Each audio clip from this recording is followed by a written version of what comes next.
खूबसूरत है मसीह मेरा, दयावंत है वो। खूबसूरत है मसीह मेरा, दयावंत है वो।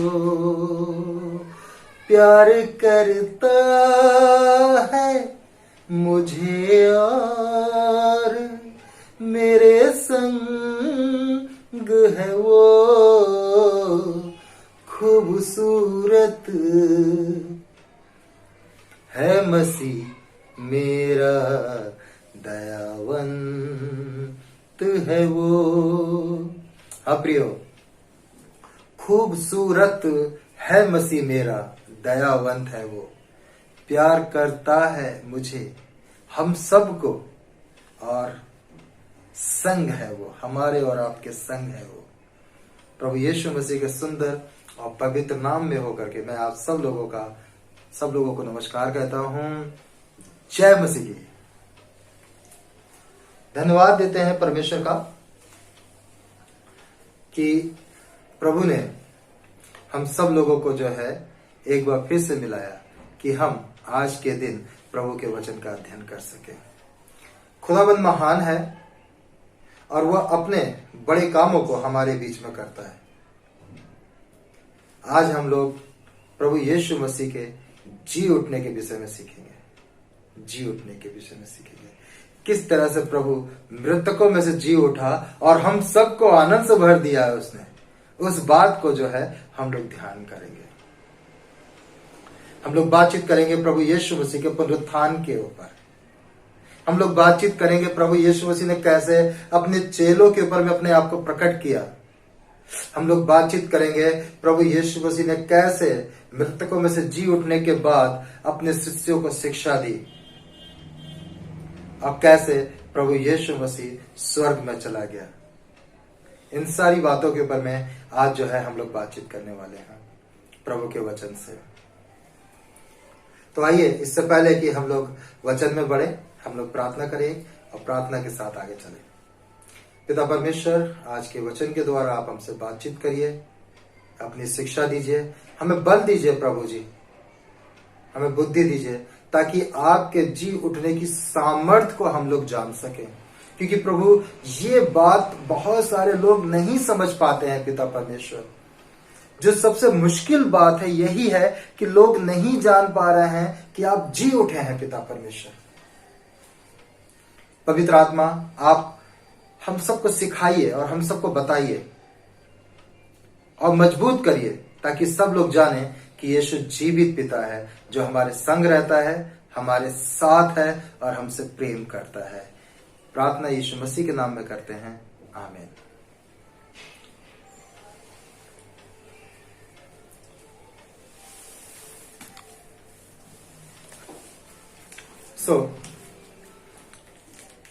हम लोग निकालेंगे बाइबल के अंदर से इस समय में लूका रचित सुसमाचार, उसका 24 अध्याय।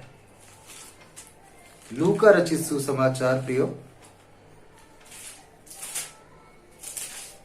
उसका 24 अध्याय और हम देखेंगे 36 पद से लेके 53 पद तक। तो अगर आप लोग बाइबल है आपके पास में तो अवश्य है कि आप बाइबल में से निकाल लीजिए सभी लोग। लूका रचित सुसमाचार, उसका 24 अध्याय 36 पद से लेके 53 पद तक जो है हम लोग अध्ययन करेंगे आज।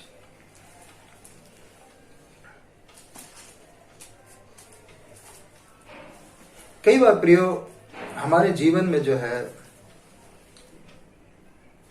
कुछ निराशाएं घर कर लेती हैं। मैं अपने जीवन से ही जो है एक छोटी सी घटना बतला करके जो है हम आगे के क्रम के अनुसार में बढ़ेंगे। निराशाएं जो हैं हमेशा हमें नीचे ले जाती हैं और मृत्यु तक ले जाती हैं। बीते दिनों दिसंबर में 5 दिसंबर को मेरा एक्सीडेंट हुआ और मेरे दाहिने पैर की जो कटोरी के बीच की जो हड्डी होती वो टूट गई। दिसंबर के अंदर में बहुत सारी सेवकाइयां थी, बहुत सारे कार्य थे। इन सारी बातों को लेते हुए मैं बड़ा चिंतित हुआ कि प्रभु अब कैसे होगा। तो मेरे चोट लग गई। दूसरे दिन जब हॉस्पिटल गया तो पता चला पैर की हड्डी टूट गई है, आपको एडमिट होना पड़ेगा, सर्जरी होगी और उसके बाद फिर आप देखते हैं क्या होगा। मुझे लगा कि शायद मैं 25 तारीख तक ठीक हो जाऊंगा, देखते हैं। जब मैं हॉस्पिटल में एडमिट हुआ, एडमिट होने के बाद में मेरा जो सर्जरी होनी थी सैटरडे को, अब वो सैटरडे को सर्जरी टल करके अब वो चली गई मंडे को, और 2 दिन। उन दिनों में इतना पेन, इतना दर्द था कि मैं बेड से बिना किसी की मदद से ना तो उतर सकता हूं ना चल सकता हूं। मुझे हर समय एक सहायक चाहिए जो मेरी मदद करे, जो मुझे उठाने में मदद करे, बैठाने में मदद करे, क्योंकि पैर के हड्डी टूट जाने की वजह से और थोड़ा हाथ में भी फ्रैक्चर हो गया था, उसकी वजह से ना तो मैं अपने आप उठ सकता था ना बैठ सकता था, ना ही मैं अपने वो पर्सनल काम कर सकता था जो मुझे रेगुलर करने होते हैं। इन सब के बीच में बड़ी निराशाएं आ गई कि प्रभु अब मैं कैसे सेवा कर पाऊंगा, कैसे जगह जगह पे जा पाऊंगा, बहुत सारे कार्य हैं। दूसरी चीज कि अब अगर मैं ठीक नहीं हुआ, मैं चल नहीं पाऊंगा, तो मैं कैसे वो सीढ़ियों को चढ़ पाऊंगा जो चढ़नी होती हैं लोगों के घरों में विजिट करने के लिए, जाने के लिए। अब मैं कैसे अपने परिवार की देखभाल कर पाऊंगा। और इन निराशाओं के बीच में मैं चलने लगा, इन निराशाओं के बीच में मैं जूझने लगा और मेरा मनोबल गिरता जा रहा, गिरता जा रहा और गिरता जा रहा। ऐसे समय में जबकि मेरा मनोबल गिरता जा रहा, निराशाओं में मैं फंसता जा रहा हूं, 2-3 दिन के अंदर में के बाद अब मेरी सर्जरी चालू होनी थी। मैं गया सर्जरी के लिए। उस दिन मेरी सर्जरी हुई। सर्जरी से लाने के बाद लोगों ने ऐसे ही कपड़ों में उठा के मुझे लाके रख दिया बेड पे, ये लो जी।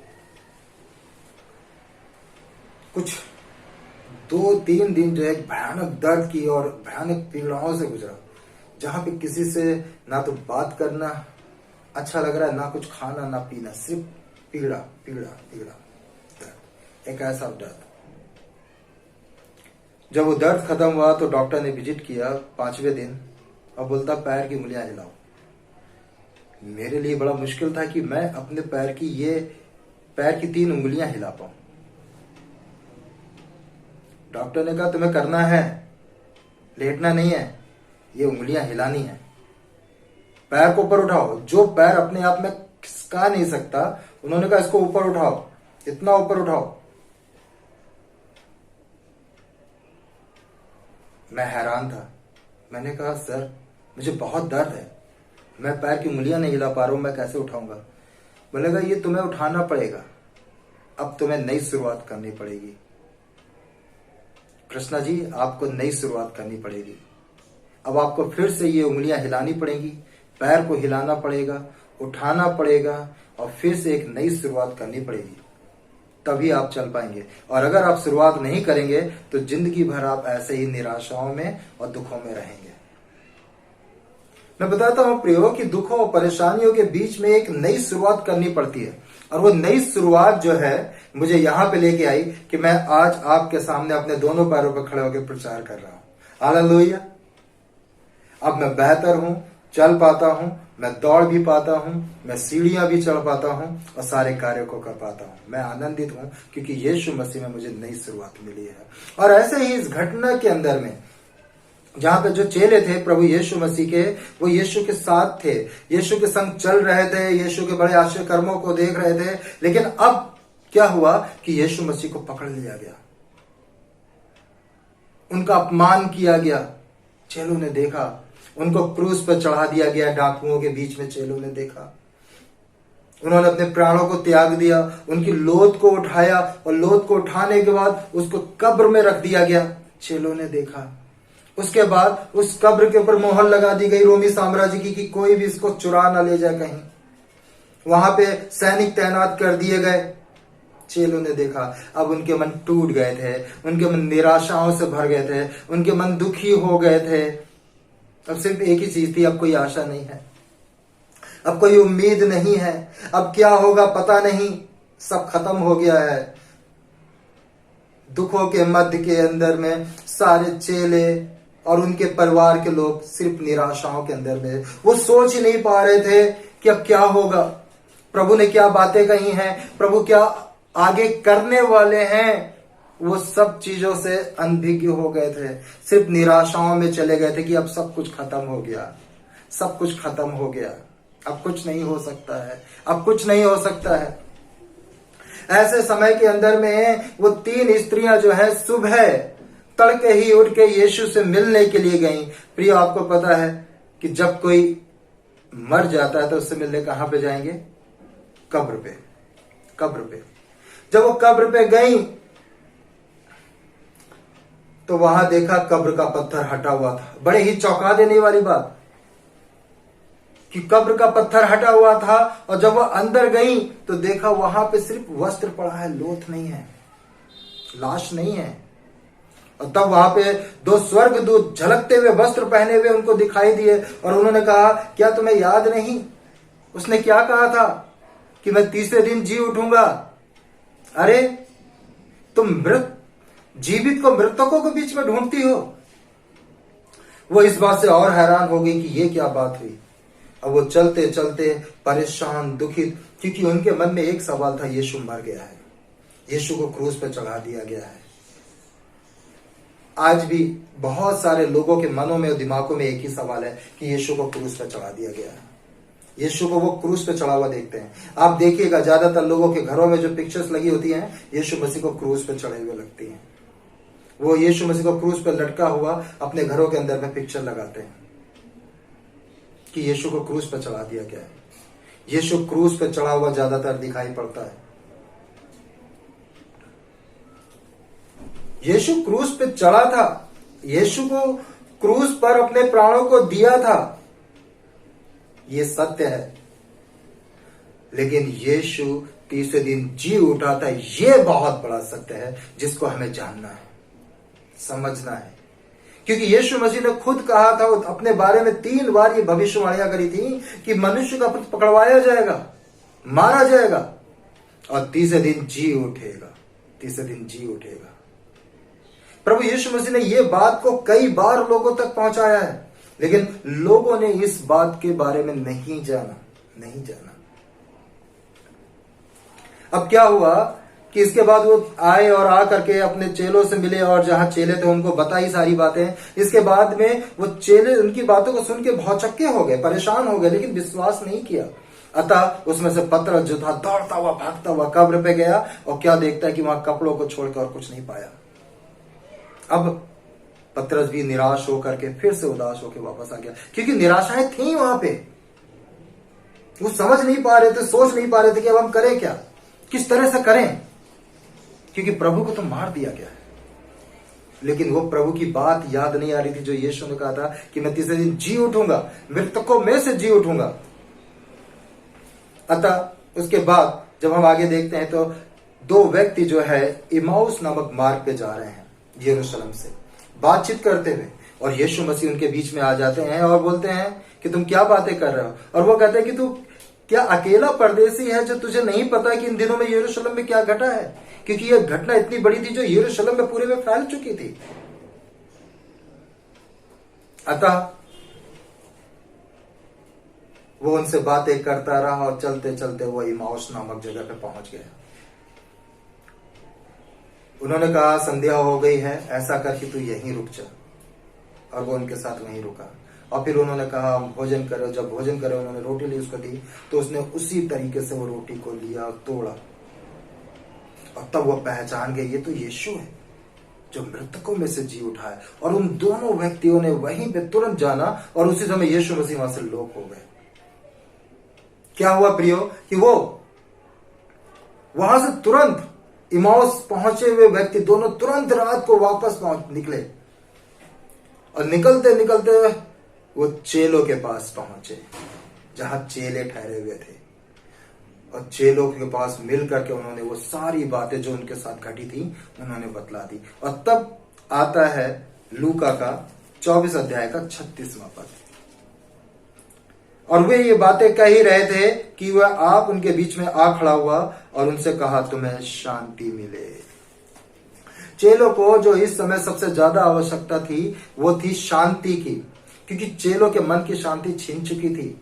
वो परेशान थे, निराश थे, उनके अंदर कोई आशा नहीं थी, उम्मीद नहीं थी कि वो करे तो करे क्या, किस डगर पे जाएं, किस पद पे जाएं, क्या काम करें। डर भरा हुआ था क्योंकि उनके गुरु को क्रूस पे चढ़ा दिया गया था। अब क्या होता है प्रयोग कि प्रभु यीशु मसीह उनके बीच में आ खड़े हुए और उनसे कहा, शांति मिले। यानी कि पहली बात, प्रभु यीशु मसीह के पुनरुत्थान के बाद यीशु मसीह ने अपने चेलों को बीच में प्रकट हुए, चेलों के बीच में प्रकट हुए, उन्हें बताया कि तुम्हें शांति मिले। लेकिन उनकी इस बात को देखते हुए वो और डर गए, घबरा गए। उन्हें लगा कि हम किसी भूत को देख रहे हैं, उन्हें समझ नहीं आ रहा था। यीशु मसीह ने कहा, तुम मेरे पास आओ, मुझे छू के देखो, मेरे हाथों को देखो, ये वही हाथ है जिसपे कीले लगी थी, देखो ये वही पसली है जहां भाला मारा गया था, ये वही पैर है देखो जिसमें कीले ठोकी गई थी। और मैं तुम्हें बता दूं कि भूत के शरीर और हड्डियां नहीं होती हैं, वो आत्मा होती है। लेकिन देखो मेरा शरीर है, मैं फिर से जी उठा हूं, मैं फिर से जी उठा हूं। लेकिन इतनी बात बताने के बाद में भी चेले जो हैं बिल्कुल भी भरोसा नहीं कर पा रहे हैं, विश्वास नहीं कर पा रहे हैं। वो आनंदित तो हो रहे हैं, खुश तो हो रहे हैं कि प्रभु आ गया हमारे बीच में, प्रभु हो गया है, अब प्रभु आ गया हमारे बीच में। लेकिन प्रियो वो समझ नहीं पा रहे, जान नहीं पा रहे। तब प्रभु ने उनकी अविश्वास योग्यता को देखते हुए फिर से उनसे कहा, क्या तुम्हारे पास कुछ खाने के लिए है? और तब उन्होंने उसे खाने के लिए दिया, और वो सामान लेके यीशु मसीह ने खाया और खा के दिखाया कि देखो मैं जी उठा हूं, मैं फिर से खा रहा हूं, क्योंकि भूत कोई चीज खाता नहीं है। तब जाके उनके अंदर विश्वास जागृत हुआ। प्रभु यीशु मसीह ने अपने चेलों को सामने अपने आप को प्रकट किया, दिखाया कि मैं जी उठा हूं। और आज मैं आपको बताना चाहता हूं प्रियो कि यीशु मसीह जी उठा है। आप इस बात को जान लीजिए, यीशु मसीह जी उठा है, वो जीवित है। उसने अपने आप को प्रकट किया है हमारे ऊपर, और उसने कहा है कि तुम आप विश्वासी नहीं, विश्वासी बनो। वो अपने कहे के अनुसार जी उठा है, वो परमेश्वर के वचन के अनुसार जी उठा है। और उसके बारे में बहुत सारे पद हैं जो हमें बताते हैं। और इसके बाद यीशु मसीह ने बहुत जगहों पर जो है अपने आप को चेलों के सामने प्रकट किया। दूसरी बात हम देखते हैं कि अब यीशु मसीह जो है अपने चेलों को शिक्षा दे रहे हैं। क्या शिक्षा दे रहे हैं, आइए देखें, हम पढ़ते हैं।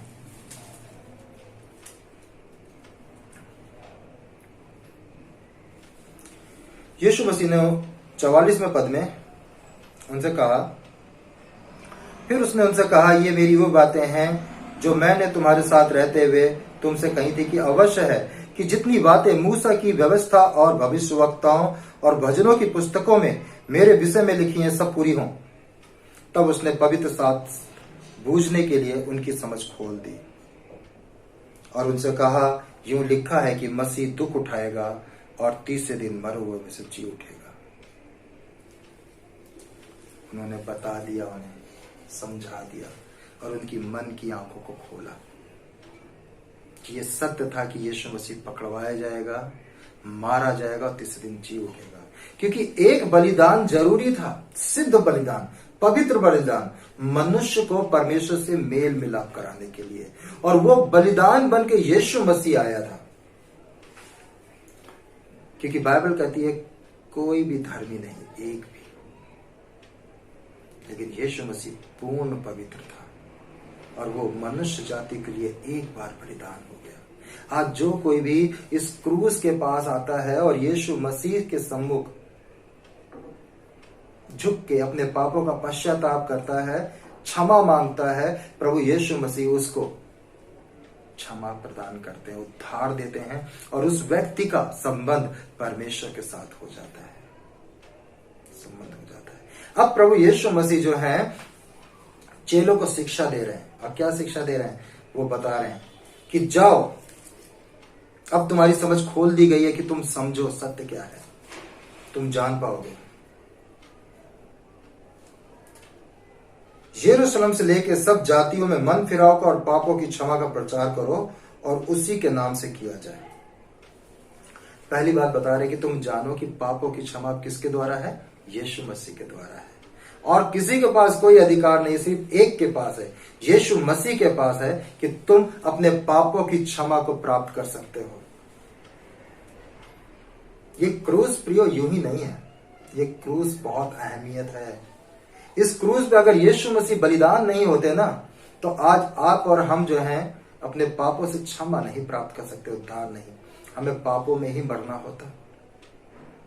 क्योंकि जो हम बलिदान चढ़ाते वो हमारे लिए पर्याप्त नहीं था, लेकिन यीशु मसीह पर्याप्त बलिदान था, जो परमेश्वर की ओर से था, हम सब के लिए था, हम सब के प्राणों को बचाने के लिए था, हमें जीवन दान देने के लिए था। और इसलिए यीशु मसीह कह रहे हैं कि अब तुम्हारा जो पहला काम है कि तुम्हें जाकर के सब लोगों को ये बात बतानी है। तुम्हें पता चल गई है, अब तुमको जाकर के सब लोगों को बताना है कि पापों की क्षमा तुम्हें मिल सकती है।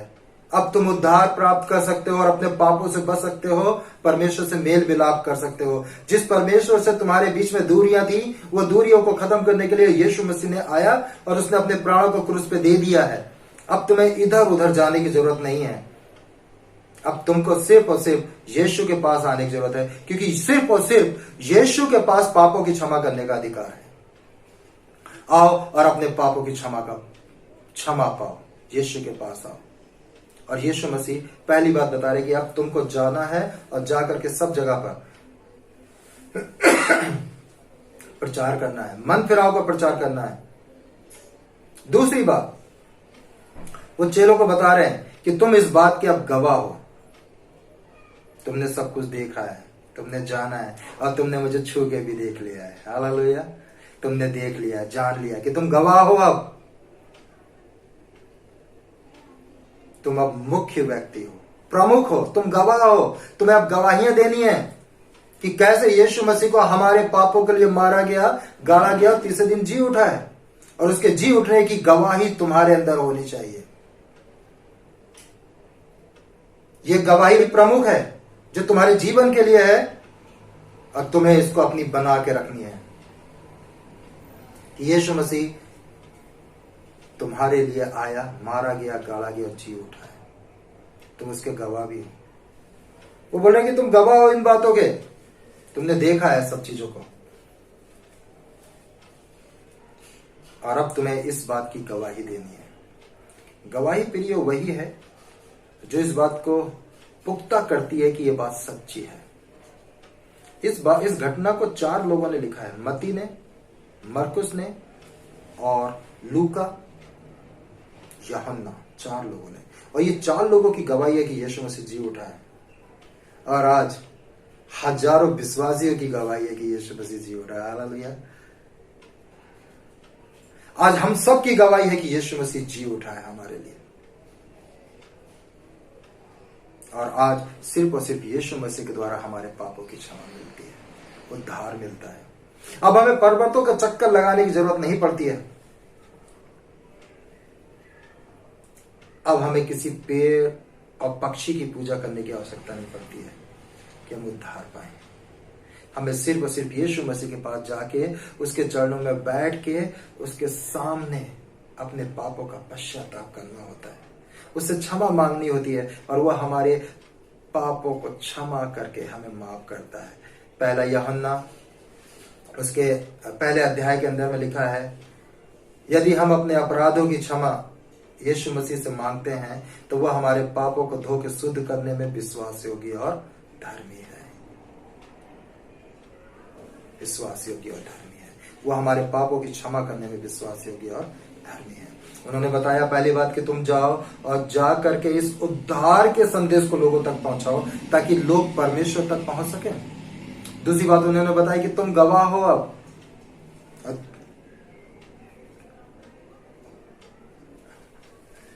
तीसरी बात उन्होंने कही कि देखो, जिसकी प्रतिज्ञा मेरे पिता ने की है मैं उसको तुम पर उतारूंगा, और जब तक स्वर्ग से सामर्थ न पाओ तब तक तुम इसी नगर में ठहरे रहना।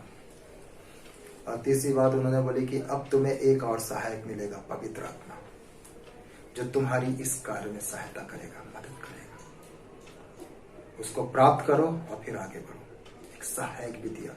पवित्र आत्मा ही है प्रियो, जो हमें प्रार्थना करना सिखाता है, जो हमें आराधना करना सिखाता है। पवित्र आत्मा है जो आपको रोकता है बुराई ना करने से, जो आपको रोकता है सत्य के मार्ग पे चलने से, जो आपको सिखाता है परमेश्वर की आराधना करना, जो आपको बताता है परमेश्वर के राज्य के बारे में कि परमेश्वर का राज्य कितना बड़ा है। इसलिए तुम उसके राज्य के योग्य कार्य करो, उसके लिए कार्य करो। पवित्र आत्मा हमें ये सिखाता है प्रिय। उन्होंने कहा कि जब तक तुम उसे ना पाओ तब तक तुम ठहरे रहना। परमेश्वर हमसे प्रेम करते हैं। उन्होंने अपने प्रेम को हमारे ऊपर प्रभु यीशु मसीह के द्वारा प्रकट किया, और यीशु मसीह ने अपने प्रेम को हमारे ऊपर इस प्रकार प्रकट किया कि वो स्वयं क्रूस पे बलिदान होकर के अपने प्राणों को देके हम सब के पापों के उद्धार का कारण ठहर गया, और तीसरे दिन जी उठा, और इस बात के गवाह उसने हमें बनाया कि यीशु जी उठा है। अब चेलों के सामने यीशु मसीह ने प्रकट किया। दूसरी बात, चेलों को शिक्षा दी। तीसरी बात, अब यीशु मसीह चेलों को लेकर के गए, और जाने के बाद में बैतनिया पर्वत पर जो यरूशलेम से थोड़ी दूरी पर था, और वहां पे गए चेलों के सामने। देखते देखते देखते देखते स्वर्ग में चले गए। प्रभु यीशु मसीह स्वर्ग में चले गए। क्या कहा? वहां पर उन्होंने चेलों को हाथ उठा के आशीष दी, और उन्हें आशीष देते हुए वो उनसे अलग होकर के स्वर्ग पर उठा लिया गया। यीशु मसीह 40 दिन मृतकों में से जी उठने के बाद 40 दिन तक अपने चेलों के साथ रहे, शिक्षा देते रहे। बहुत सारी शिक्षाओं को दिया उन्होंने, और फिर स्वर्ग में चले गए। हालेलुया, स्वर्ग में चले गए।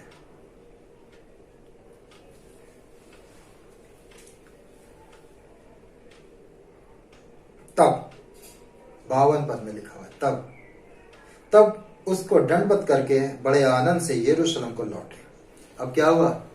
जो चेले पहले निराश थे, जो दुखी थे, अब वो आनंद से भर गए। हालेलुया। अब उन्हें एक नई शुरुआत करनी थी। यीशु मसीह के संदेश को लोगों तक पहुंचाना था, बांटना था, उद्धार का संदेश बताना था, और ये बतलाना था कि यीशु जी उठा है। वो चेले जो पहले बंद कोठरी में निराश थे, उदास थे, इन 40 दिनों में प्रभु यीशु मसीह ने इस प्रकार से अपने आप को उनके पर प्रकट किया कि अब वो आनंद से भर गए, आनंद से भर गए। क्या आप आनंद से भरे हुए हैं आज?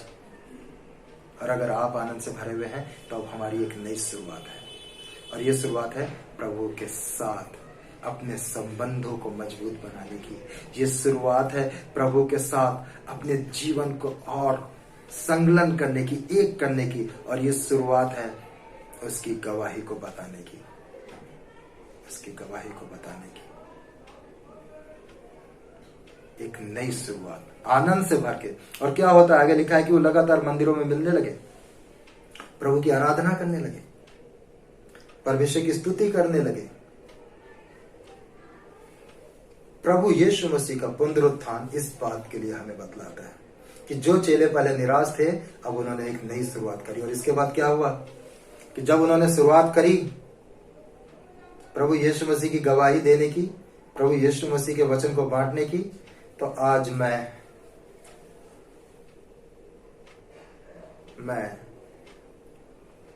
उस प्रभु के संदेश को जान पाया। नहीं तो मैं भी पाप में ही था, नाश हो रहा था, लेकिन वो संदेश मुझ तक पहुंचा। मैंने पाया कि यीशु जिंदा है। मैंने अपने पापों की क्षमा मांगी और प्रभु ने मुझे दी। आज मैं जीवित हूं, प्रभु के साथ हूं। और आप भी, और हम सब लोगों ने प्रभु के सामने क्षमा मांगी, क्योंकि वो शुरुआत जो चेलों ने करी वो चलते चलते आज हम तक पहुंची, और अब हमसे औरों तक पहुंचनी है। क्योंकि आज भी औरों को नहीं पता है कि क्रूज पर के बाद यीशु मसीह कहां गए थे, वो जी उठे। मैंने कहा ना, पहले भी बताया था कि आज भी लोग अपने घरों में क्रूज लगाते हैं और वो क्रूज पे यीशु मसीह टंगा हुआ होता है। नहीं प्रियो, अब नहीं टंगा है, वो उस समय टांगा गया था। अब ये क्रूज हमारा निशान है, ये क्रूज हमारा निशान है इस बात का कि उद्धार का प्रतीक है, इसके ऊपर यीशु मसीह हमारे लिए टंगा।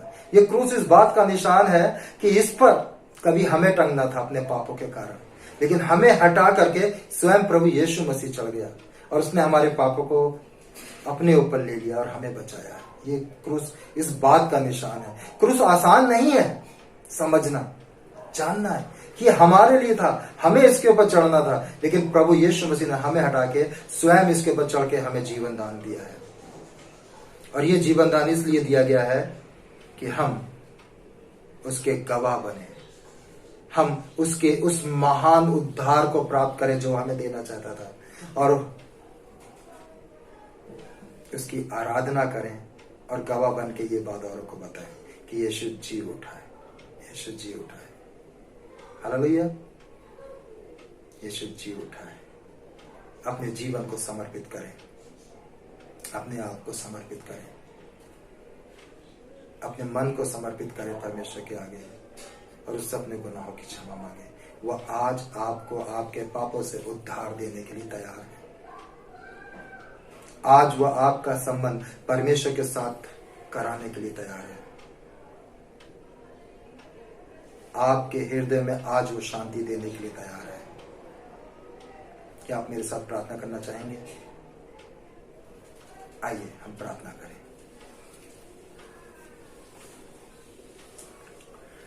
सर्वशक्तिमान पिता परमेश्वर, हम आपके सम्मुख आए हैं पिता। हम अपने पापों के लिए आपसे पश्चाताप करते हैं। हमारे गुनाह जो बहुत थे, जो कभी मिट नहीं सकते थे, वह आपने मिटा दी। आप हमारे लिए आए, मारे गए, गाड़े गए और तीसरे दिन जी उठे। जीवित प्रभु, हम आपके सामने, हम सब आपके सामने अपने पापों के लिए पश्चाताप करते हैं। हमें क्षमा करें, हमें माफ करें और हमें उद्धार का आनंद दें। हमारे हृदय में शांति दें और हमारा संबंध परमेश्वर से करा दें, ताकि हम आपके गवाह बने और आपके साथ चलते और बढ़ते जाएं। हम सबके ऊपर में आपका अनुग्रह हो और हम जान गए हैं कि आप जी उठे हैं। आप मृतक नहीं हैं, आप जी उठे हैं। आप जीवित परमेश्वर हैं और हर एक जगह उपलब्ध हैं। हर एक जगह आप हमारे साथ हैं। धन्यवाद देते हैं कि आपने हमारी प्रार्थना सुनी है। प्रार्थना प्रभु यीशु मसीह के नाम में करते हैं, आमीन। प्रभु आप सब लोगों को बड़ी आशीष दें और आप परमेश्वर के साथ और मजबूती से और हियाव बन करके बढ़ते जाएं। जय मसीह।